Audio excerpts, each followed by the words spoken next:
تنہائی ہی بہتر ہے جھوٹے، دھوکے باز، ٹائم پاس، منافقت اور بذات لوگوں سے۔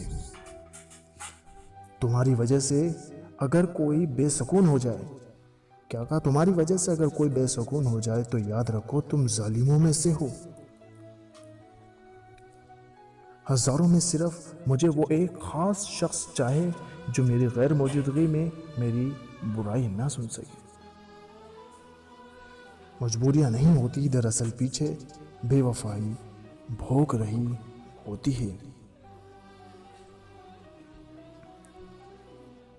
زندگی اس کے لیے مت گزارو جن کے لیے تم زندہ رہو، بلکہ اس کے لیے گزارو جو تمہارے لیے زندہ ہے۔ عورت اگر مرد کی دو چیزوں پر نظر ڈالے تو سمجھ جاؤ اسے تم سے پیار ہے، آنکھیں اور سچائی۔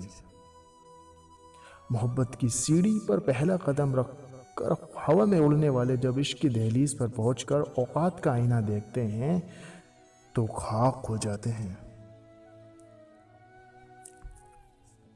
عورت مضبوط ہے، اتنی مضبوط کہ مرد صدیوں سے اس سے بے وفائی کرتا چلا آ رہا ہے، پھر بھی زندہ رہ لیتی ہے۔ اور مرد کو ایک عورت دغا دے جائے تو وہ چرس گانجا پی پی کر اپنا رنگ جلا دیتا ہے۔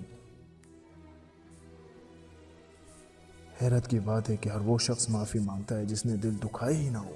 وہ لوگ کبھی معافی نہیں مانگتے جنہوں نے دل کے ٹکڑے کیے ہیں۔ محبت کرتے وقت بڑے بڑے دعوے کیے جاتے ہیں، مگر جب ساتھ دینے کی باری آتی ہے تو مجبوریوں کا رونا رویا جاتا ہے، پھر چاہے وہ عورت ہو یا مرد۔